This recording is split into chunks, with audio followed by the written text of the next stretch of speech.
This podcast was produced by OAR FM Dunedin with support from New Zealand On the Air. To all diverse rangatahi, do you often feel like your experiences go unheard, as if people put you in a box? We are Unboxed Identities on OAR FM Youth Zone. Together, we unpack the identities we are boxed in.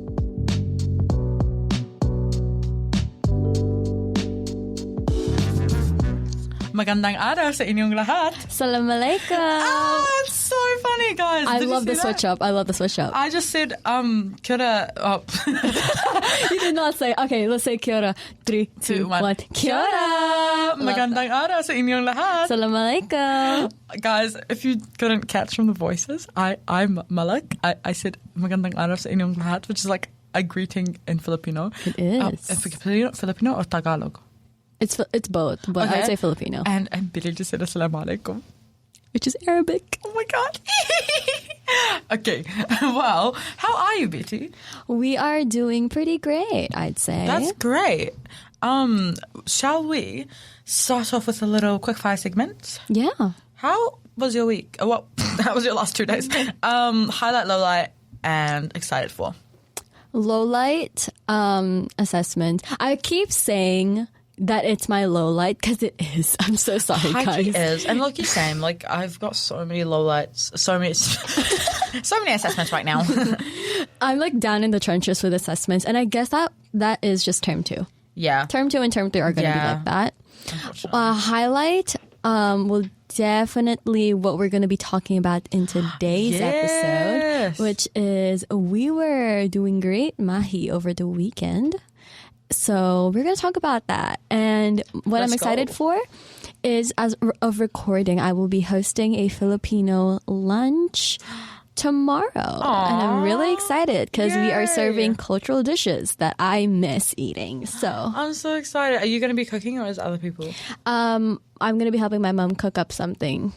Love that. So yeah. Oh, that's going to be so fun. It is I'm so excited for you. Right. I guess same low light as you, assignments. Guys, between you and me, and don't tell anyone outside of this podcast, I am struggling so much with geography. I don't know what I'm doing, and I don't like it, and I kind of regret taking it, which is kind of bad because I'm grateful for like the opportunity to have such subject, but like I'm just like, I need help. We were in a call the other night. Which was supposed to be for Unboxed Identity. Yeah, and we ended up talking about how does geography work. Because a Betty B over here is like insane at geo, and I'm just like a noob who took it up in level 2. Yeah, but that's okay though, because I feel like you can learn a lot more when you are... a noob? No, No, there's a better way of saying that. Definitely. Because like, I feel like if you are not that skilled at something and you are putting in the work to actually learn it, then you get better. Yeah. And it also like, it sharpens your critical thinking and it sharpens your analyzing skills. So yeah, I feel like it's okay that you're struggling in that because you will eventually learn how to surpass that and make even better research. Why are you low-key changing my perspective on this and making me want to try harder? Right. Okay, well, moving on to this week's episode. Malak can complain about geography later.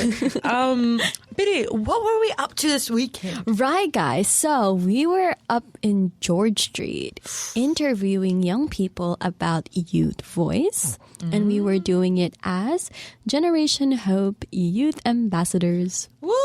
So that was lovely. Shout out to Amy. Thank you, Amy. Thank you, Amy, for being with us the entire half day. It was really it was so fun. It was. It really was. Yeah. I think my highlight of that was the fact that we actually got people to speak and seeing the light in their eyes when they did speak. Because like, I feel like so many people had so much to say and it was like they just needed somewhere to say it. Exactly. And we created that space. Exactly. So just a quick rundown. What we did was we kind of just interviewed people if they would like to be about what issues impact them as young people, as well as what they would like to say to decision makers, etc.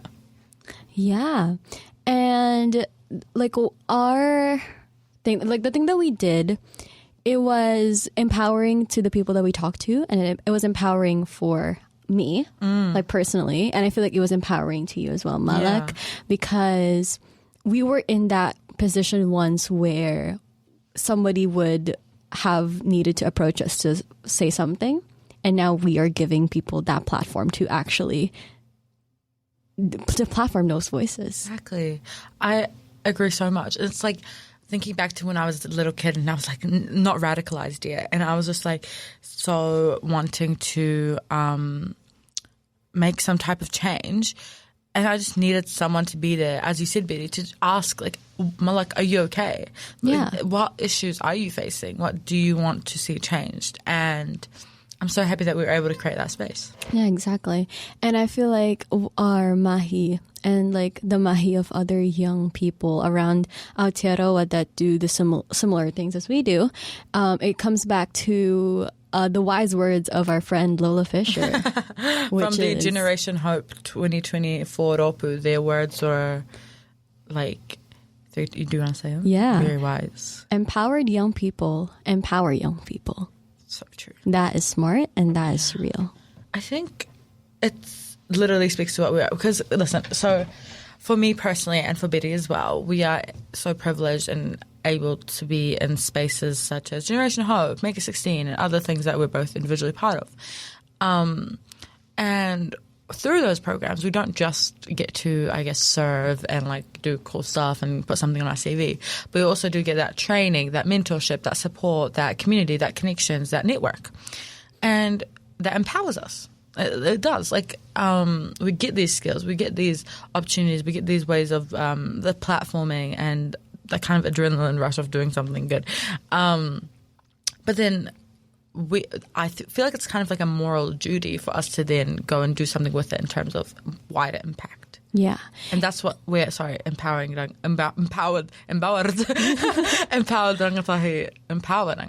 I love that the accent slipped out. No, that is a bilingual and multilingual. Yes. It's not, I wouldn't say it's a struggle, but it's definitely a real thing. Yeah. That's real. Like that's me slipping ano every single time. I'm like, I can't think of something. It's like, ano nga yun? What does ano mean? Ano means what, but like in my context, it's like I'm saying like, it's like me saying Yeah, okay, I got you. Yeah, that's so real. Yeah, but no, what I wanted to say about that, I want to build on what you said. That I feel. Oh, it's okay. Rephrase. Okay. I grew up surrounded by people who believed in me. So I feel like to move that forward, I need to believe in someone else. And it continues the cycle of believing in someone and then that someone becoming something more. I'd say it's like powerful to see a young person be uplifted in that way. And then they will continue to uplift other young people because they know what it's like to not feel empowered or uplifted. It's so real. I actually love that you brought that up because it really talks about genuineness. Yeah. And like how you are serving from a lived experience point of view. Exactly. Like, for example, for whatever I'm a part of and whatever I know you are, your passion drives you from your lived experiences. Yeah. Your why it comes from that. Yeah. I love that. Yeah. And I guess that like brings us smoothly to our little next question, which is like how we take part in advocacy in real life. Because like we're doing it now by being on this podcast, by being on the streets of George Street. But are there streets of George Street? But are there like any other things that you do in terms of like acting on your advocacy, and like how do you think that's shaped from your identity? That's such a good question. Guys, Betty in these questions, am I right? Guys. And I always deep thinker, guys. Guys, the real question is, does Malak always compliment Betty because she's genuine or because she wants more time to think? The answer is both. So I think in terms of advocacy, like, okay, so there's a difference between advocacy and activism. Yeah. And I'm going to be so for real. I don't know the difference. And that's real. That's so real. I feel like advocacy, yeah. So in terms of advocacy, in terms of like bringing awareness to certain issues and stuff, I do a lot through social media. And I know we're going to touch on that sooner. But I think a lot of it is through reposting, resharing, and doing all that fun stuff. But also, in terms of like little things that I'm part of, like for like not little, but as in like spaces where my job is to uplift, I think that would be considered as advocacy. For example, like student council, that is advocacy because I'm bringing the ideas from my class and then uplifting them, advocating for them in that room. Yeah. Does that make sense? Yes, it does. Yeah. Wait, what about you? I will touch on the second part of the question more, but yeah, what about you, Betty? How I take part in my advocacy. I guess Save the Children is my first real experience of actually being a very active advocate for something, which is children's rights. And I feel like, my advocacy very much centers around young people. And it centers around creating opportunities for them and making sure that they are empowered, that they are safe. So yeah, I feel like how I take part in it, being in Generation Hope, being in that Save the Children New Zealand Youth Ambassador Program. That's how I take part in it, because that really is like, and that's the only thing that can come into the top of my head right now. I love that, and that's okay, because it's always quality over quantity. Like, and you put so much of your love and lived experiences and heart into Gen Hope, and I think that's what real advocacy is being able to put so much of yourself into something in order to create that wider impact. Does that make sense? Yeah, definitely. Obviously, it's not limited to that, but I think. And answering that fact that, like, how does it's shaped from my identity and lived experiences, I think I also do a lot of mental health advocacy. And that comes from a lack of seeing, like, a lack of representation from my communities on mental health as a thing. Yeah. Does that make sense? Yes. Like, I feel like I've always grown up and it's been quite stigmatized. Yeah. Like, okay, I'm quite grateful that in my little whānau, like, it's not that stigmatized. Like, we're always complaining about stuff. But, like, I feel like in terms of community, it is quite stigmatized and stuff. So I guess in the way I take part of that, like I'm part of a lot of like mental health foundation, like Youth Line as well.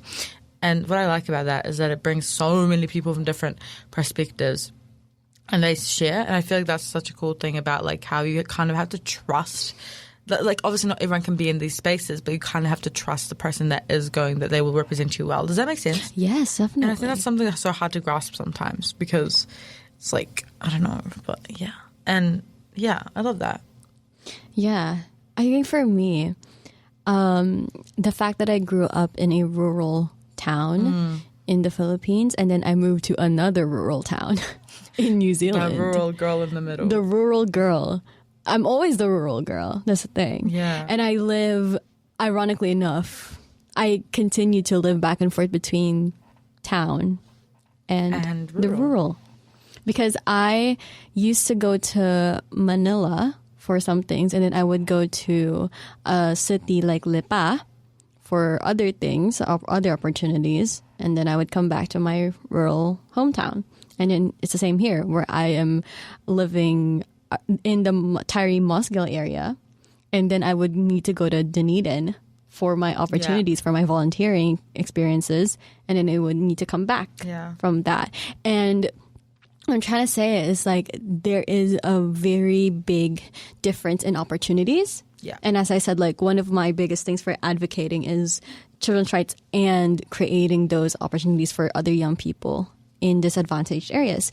So definitely my experience of like having to physically go out and go out of my way to like exert so much effort to go to another place to even get the same amount of opportunities as another person who already lives or goes to school here. And that is quite significant. Yeah, and like as for my identity, like Filipinos, we're very big advocates and activists. Like in history, you can see it very much. And I feel like, and I think it applies to everyone in general, because like history is built on the active human decision making that people make. Like it is built on organizing, it's built on resisting, it's built on acting on stuff.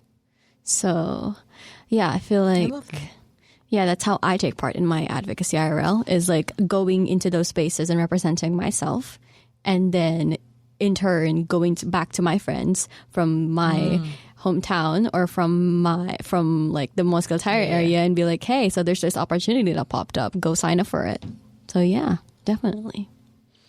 And both of us, me and Malak, we're both in the social media space. Yeah. And as everyone knows, looking at the Unboxed Identities Instagram, #shameless plug, that we are very much active in terms of advertising our podcast, but also advertising other, again, opportunities and other causes that we care about.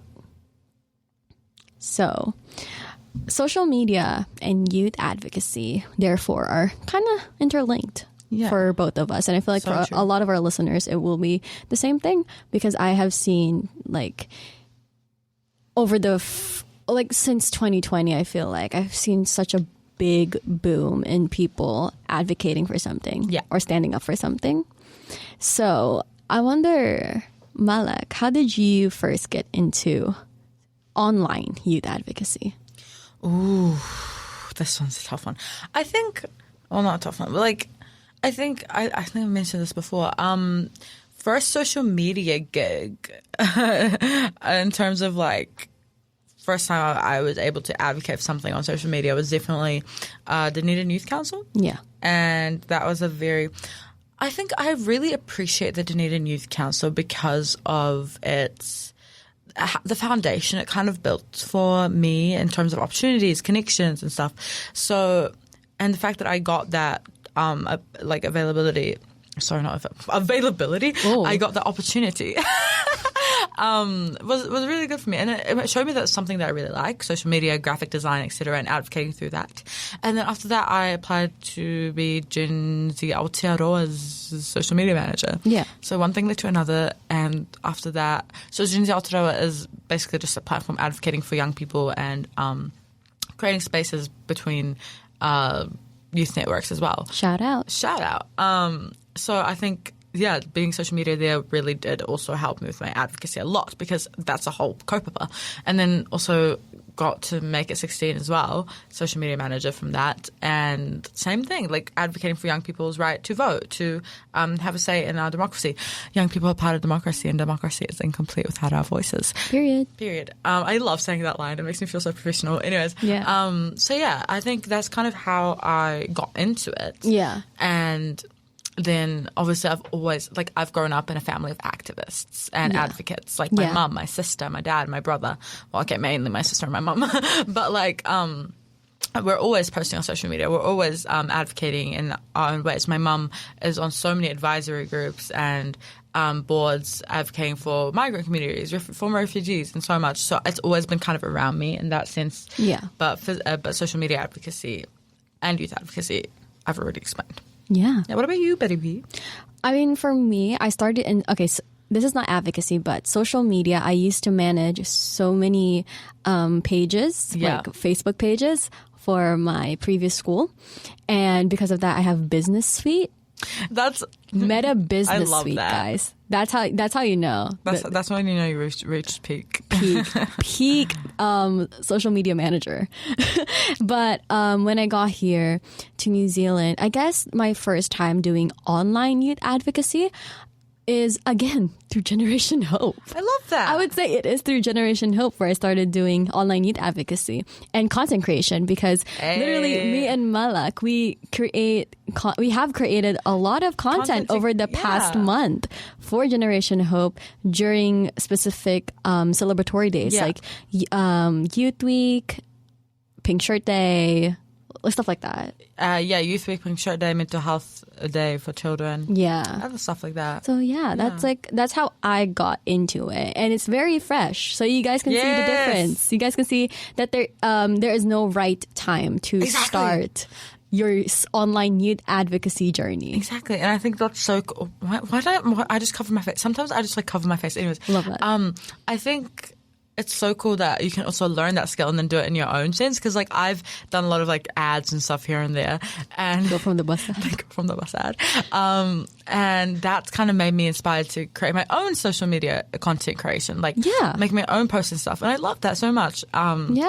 And it just kind of like reaches different audiences and communities, which is really needed. Exactly. And that's what we were doing last weekend when we were interviewing people. Exactly.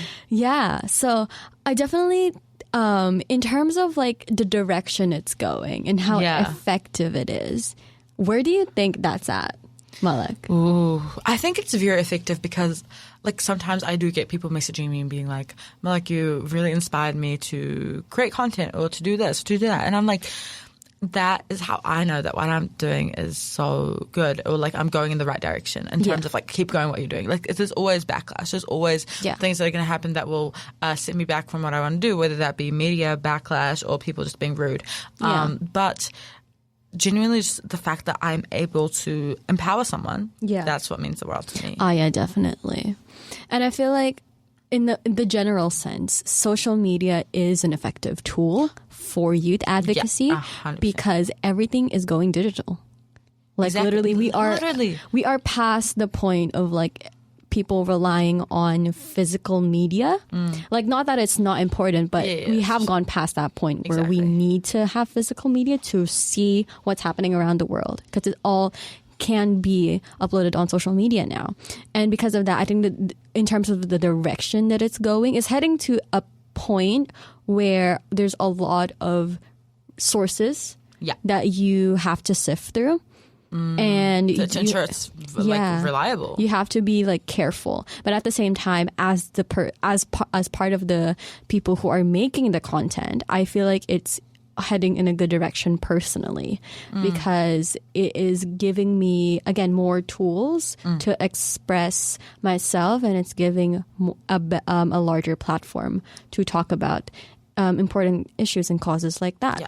And I think the cool thing about so digital media and stuff like podcasting and stuff, it often reaches people who aren't always in the room, and people who need to know that story or that perspective. Does that make sense? Like, I just wanted to. Definitely. Somebody could just be like turning the radio thing, trying to find a signal, and then they can hear us. Yeah, that is cool. That's cool to think about.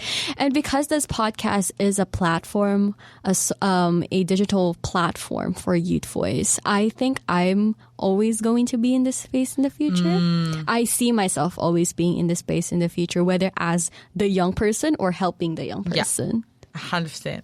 I kind of agree. I think that it's really funny because I was talking to one of my friends about my niche, and I was like, what low-key is my niche? Like, I don't know. Like, I'm involved in a lot of mental health advocacy about racism, obviously doing media here, and I've come to a realization that then I made a link tree for myself, and so many podcasts I've been in, and I'm just like, wait, media. I think my niche might be media and meaningful representation in media. Yeah. And so I think, definitely for me, I do see myself being in this space in the future. Like, it's something that is so ever developing, and what's the word? Like, ever something. It's like developing always. And it's like we got to get used to it. And like people need to find comfort in digital media access, although it's not always accessible for everyone, but that is the reality is that's how everything's going to be running in a few years. It's already running like this. Like, ODT is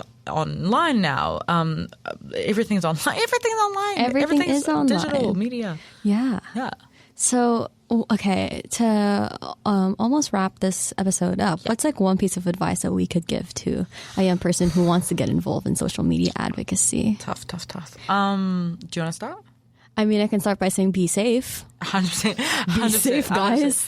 But literally, if you're not comfortable sharing your full name, don't share your full name. Don't. Like, first name is always enough. First name is enough. Yeah, like Betty and I, we just go sometimes by Malak and Betty P. Like, we don't always go by. Okay, wait, but that's a lie. We do go by full names, but like, you see, it's like cute. But when we begun our journeys, we definitely did not expose our full names out there. Like, I still don't have my last name on my Instagram handle because it's just like, so definitely don't. Yeah, that's such a good idea. Be safe. Be safe. That's the first thing. And the second thing would definitely be like find what you're passionate about.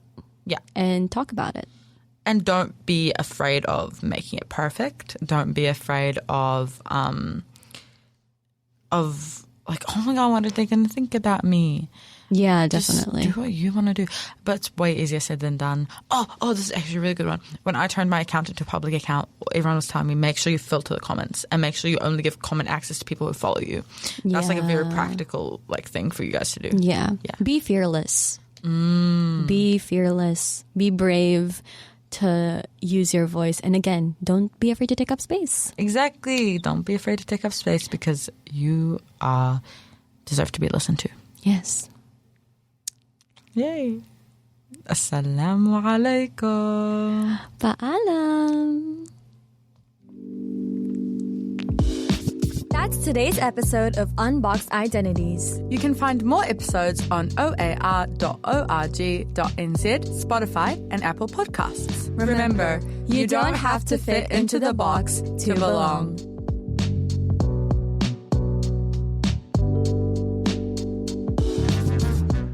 This podcast was produced by OAR FM Dunedin with support from New Zealand On the Air.